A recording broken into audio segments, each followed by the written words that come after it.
मित्रांनो, मी ADC toll नाक्याजवळ आहे. एडीसी म्हणजे धाराशिवच्या इथं एक टोल नाका येतो.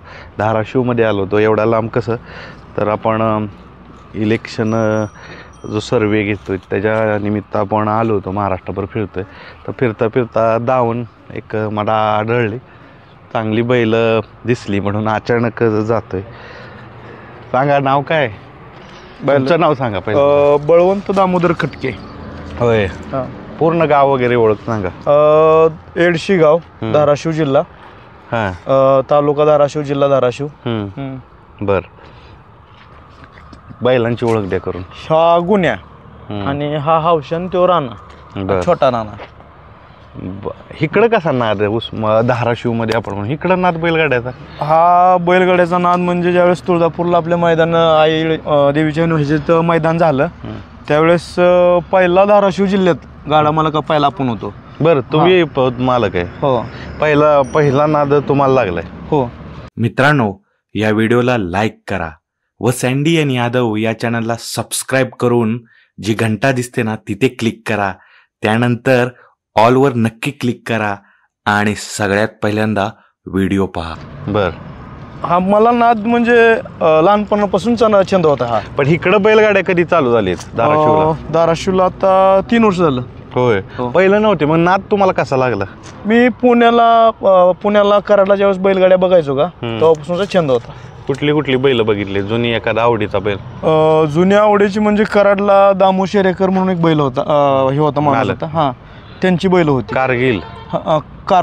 कारवा नाही, त्यांचा बैल कुठला? कारगिल बाजावर पळायचा कारगिल. हो. म्हणजे अगदी जुन्या गाड्या होत्या तेव्हापासून तुम्ही बघताय? हो हो हो. बरं, आता कसं आहे इथं ह्यांनी कुठे घेतलेत गुलाल वगैरे कसं काय? आता ह्याचा अनेक नाही गुलाल आलेला, त्याची 2 गुलाल आलेली ती काय. पण तो पहिला दुसऱ्या बैलाबरोबर पळायचा राणा बरोबर. तो मोठा राणा गेलेला आता सध्या. बर. तिकडं म्हणजे पश्चिम महाराष्ट्र म्हणून सातारा, सांगली जिथं छकडी शर्यत चालते तिथं कधी पळायला आलाय का? हो. हा आलता की. हा तो आलता पेनूरच्या मैदानाला. तू वासरू का पलीकडं? हो, पलीकडं. हा वासरू, हा पलीकडं. ह्या वासराची ह्याची गाडी होती. काय झालेलं? गाडी लॉबी टच झाली आपली. Lobby touch. बर. बघू, वासरू चांगला आहे. हो. अजून येसन नाही घातली? नाही घातली. आता 9वा महिना चालू आहे. 9वा महिना? हो. चांगलं वासरू आहे. सराव चालू आहे? बर. आणि हा कुणाबरोबर पळतो तसं म्हणजे काय ह्याला हाच आणि तोच काय नाही. तर मी असं ऐकून आहे तुम्ही बैलांना पाणी बी इथं विकत घ्यावं लागतं. इथं थोडं दुष्काळग्रस्त परिस्थिती आहे, खरं आहे का? लय दुष्काळग्रस्त परिस्थिती. कारण बैलाला इथं जनावरांपासून पाणी विकत आहे. मग माणसांचं तर विकतच आहे काय, पण जनावरांना सुद्धा असं 150 रुपयाला 500 लिटर सिंटॅक्स विकत घ्यावा लागतो. बरं. पाणी पाजायला विकत? पाणी पाजायला विकत, धुवायला विकत. होय. आता हे आपल्याला छंद आहे बैलांचा म्हणून आपण विकत पाणी आणून ह्यांना देतोय. होय. मग 2 दिवसाला कधी 2 दिवसाला कधी 3 दिवसाला पण नित्यनेमान आपण धुतोच. किती पाणी लागतं ह्यांना साधारण? ह्यांना हे 4 बैल धुवायला 1,500-2,000 लिटर पाणी लागतं. होय. बर. आणि रोजचं पाणी? रोजचं पाणी ह्यांना पिण्यासाठी बघा 11 जणांना मला रोज 700 लिटर पाणी लागतं. 700 लिटर? आणि ते सगळं विकत येतं? हा, विकत येतो. बापरे, कसा दर आहे पाण्यात इथं? 150 रुपयाला 500 लिटरची सिंटॅक्स पडते. मग ते पाणी विकत घेऊन पैसे लय चाललं म्हणून परत आपण पिकअप घेतलं. मग त्या पिकअप मध्ये काय करायचं, तिथं जायचं 40-50 रुपयाला पाणी घ्यायचं आणि ते घेऊन यायचं स्वतःच. भरपूर सांभाळ करणारे आहेत महाराष्ट्रात मित्रांनो. पण बघा, धाराशिवमध्ये बैलांना पाणी विकत आणून पाजावं लागतं आणि धुवावं लागतं. आता मला सांग की हिथं बैलगाड्या कशा स्वरूप कसं आहे? म्हणजे इथं आपण म्हणून बैलगाडा क्षेत्र महाराष्ट्रभर गेले विविध जिल्ह्यात, तसंच धाराशिव मध्ये बी आले. कसं आहे इकडं बैलगाड्यात वातावरण? 3 फेऱ्यामध्ये 3 फेरे पळवतो. होय. मग इकडे बऱ्यापैकी झालेत मला वाटतं. इकडे बैलगाडी शर्यती बऱ्या लागल्या? भरपूर.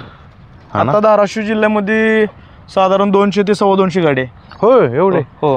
अरे बापरे. म्हणजे बघा मित्रांनो, पहिलं मालक म्हणतात, पहिलं मी मालक इथला धाराशिवचं. बैलगाड्याचा नाद जिल्ह्यात कुणाला नव्हता, धाराशिव तुम्हाला पहिल्यांदा होता. बर. इथं गाटंगरी म्हणून गाव आहे धाराशिवच्या जवळच आहे. तिथं मी 1 नारळ आणि 51 रुपयासाठी मी इथून बैल घेऊन गेलो.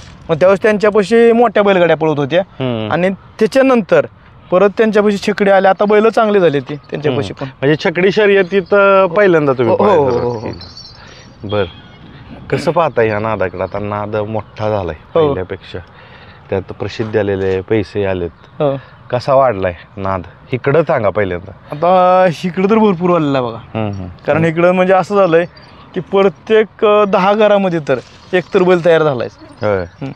इकडं कुठली बैल पळतात नाव सांगा? आता इकडं हातगावचा एक हौशी आहे, परत तिथं हातगाव मधलाच बंडोदाजीचा म्हणून बलमा आहे. परत माझ्या इथं आमच्या येडशिमेरी गावामध्ये माझे मित्र नागेश लोखंडे, त्यांचा एक मला वाटतं ते काय तर त्यांचं नाव आहे बादशाह. हां, तो एक चांगला पळतोय. पुन्हा माझे मित्र एक अनिकेत म्हणून त्याचा एक बलवंडे आहे. परत घाटंगरीचे आपले पाहुणेच आहे ते, त्यांचा नखरे आहे. परत हा आपला म्हणजे अशी एक अशी चांगली चांगली बैल आहे. परत माझ्या मित्राचाच एक हिर्या हारण्या म्हणून बैल आहे, तो बी चांगला पळतो. त्यानं बी आता मला वाटतं एक 10-15 दिवसाखाली एक नवीन खरेदी केली. इथं धाराशिव मध्ये बैलगाड्यांचं शर्यतीचं आयोजन होतं का? हो, होतं चांगलं. कारण एवढ्या लांब येणं तुम्हाला परवडणारच नाही. नाही परवडत नाही, पण हा छंद आहे ना त्याच्यामुळं लांब लांब जातात. बर. आणि मोठी चार बैल आहेत, मोठी धावण केली तुम्ही. हो. होय. काय करता व्यवसायानं? व्यवसाय आपला हॉटेलचा आहे, शेती करतो आपण इथे लोकांची. आता तो शेतामध्ये चालतो, हा शेतामध्ये चालतो, शर्यतीला बी तो चालतो पलीकडला. हा शेती करत. हो हो, चांगला आहे. आणि तो जेवढा शेतीमध्ये चालेल तेवढं त्यांना स्पीड वाढवतो परत. बरोबर. गाय वेट किलार गाय चांगली गाय. हा, आता ही काय वय झालेलं आहे हिचं. तिची मुलगी म्हणून ती वाघीण म्हणून तिचं नाव आहे. बर. मग ह्याची पैदास वगैरे आहेत की? आहेत ना. हो आहेत. बर. ही कुठनं वासरू घेतलंय? हा पंढरपूर मधून घेतलेला आहे. चांगला आहे. असं मगाशी सांगितलं तुम्ही जसं प्रॅक्टिस चालू आहे. बर. कसं नियोजन असतं म्हणजे बाकी चाऱ्याचं वगैरे कसं? चाऱ्याचं का? चाऱ्यांचं काय, ह्यांना आपण हिरवी वैरण विकत घेऊन खाऊ घालतोय आणि खुराक मात्र फक्त खुराकावर आणि दुधावर असते. बरं. आता काय काय आहेत तिकडचे म्हणजे पश्चिम महाराष्ट्र, सातारा, सांगली, पुणे वगैरे इकडची लोक आहेत. तुम्ही आता धाराशिव मधून आपण मुलाखत घेतोय. होय. काय काय अपेक्षा आहे तिकडच्या व्यक्तींकुंड, बैलगाडी मालकाकुंड? अपेक्षा म्हणजे काय माहिती आहे का, जी काही गरिबाची बैल असतात काय, ती फक्त कुठं तरी गाजावे आणि त्या गावचं किंवा त्या मालकाचं नाव, त्या जिल्ह्याचं नाव असं एक ठिकाणी म्हणजे असं चांगलं गाजावं बाबा, त्या गावचा बैल आला आणि तिथे 1 नंबर केला, 2 नंबर केला, अशी फक्त अपेक्षा असते. बर. चांगला आहे. तुम्ही पळलं पाहिजे, इकडं आलं पाहिजे. इकडंच वाढलंय आता बैलगाडी क्षेत्र. धाराशिव मध्ये तुम्ही सांगितलं 225 गाड्या गाड्या आहेत, तर इथलंच आयोजन केलं पाहिजे. तिकडे आलं पाहिजे. मोठमोठ्या अड्ड्यात या तुम्ही आणि स्वागतच करतील. बैलगाडी जे क्षेत्र आहे हे आता महाराष्ट्रात विखुरलेलं आहे. जरी तुम्ही तिकडं आला, पश्चिम महाराष्ट्रात आला छकडी शर्यतीत, तरी ते स्वागतच करणार. मोठ्या मनाची माणसं सर्वच असतात. बैलगाडा क्षेत्र हेच शिकवतं की सामावून घेणं. कसं काय ह्यांचं पुढचं नियोजन कसं असणार आहे? आता पुढचं नियोजन ह्यांचं, आता आमची तर अशी इच्छा आहे की हा तिकडे एक चांगल्या टॉपच्या बैलामध्ये पळवायची एक अशी इच्छा आहे की चांगल्या बैलाबरोबर जर पळाला काय तर आमच्या धाराशिव जिल्ह्याचं कुठं तर नाव गाजल. कुठल्या बैलावर पळायची इच्छा आहे ह्या बैलाची? आता तसं बघायला गेलं का तर जास्त म्हणजे आपला सोनापडचा सोन्या, 50 जयेश पाटलांचा, किंवा मोहीम शेठचा बकासूर. काय आता बकासूर सोबत त्याला टाकायला काय आम्हाला अडचण नाही, पण आपण असतो गरिबीची काय, त्याच्यामुळं तिथं म्हणजे त्यांनी जर घेतलं, आता एका वेळेस जर अड्ड्यात त्यांनी बघितला की बाबा बैल चांगला पळतोय, टाकू होईल एकदा काय तर असं होईल. तुम्हाला आता पहिलं सांगितलं, कुठला आवडीचा बैल आहे आता सगळ्यात? सगळ्यात जास्त आवडीचा म्हणलं तर आपला सोनापडचा सोन्या. म्हणजे जास्त पहिलीच म्हणजे तो खिलार जातीतला आहे आणि ते चांगला, आणि गावठी मधून सगळ्याची त्यानं ही केलेली, मन जिंकलेली हा मग बकासूरच. मित्रांनो बघा, धाराशिव मध्ये आहे मी आणि कुठपर्यंत क्षेत्र गेले बा, त्यांनी आवडीची बैलही सांगितली. आणि राहुल पाटलांचा मथुर बरोबर एक अशी इच्छा आहे की जोपर्यंत म्हणजे मी म्हातारा होईपर्यंत एक तर वेळेस मथुर सोबत पळावा अशी एक इच्छा आहे. बघा धाराशिवमध्ये मगाशी सांगितलं धाराशिवमध्ये ही नादाचा छंद वाढायला लागला आहे आणि म्हणजे आपण म्हणू महाराष्ट्रभर विखुरलं जाते बैलगाडी क्षेत्र. इथंही शेतकरी बैल आणतोय, सांभाळतोय, विकतोय, तयार करतोय. तर ह्यांच्या सगळ्या प्रवासाला शुभेच्छा.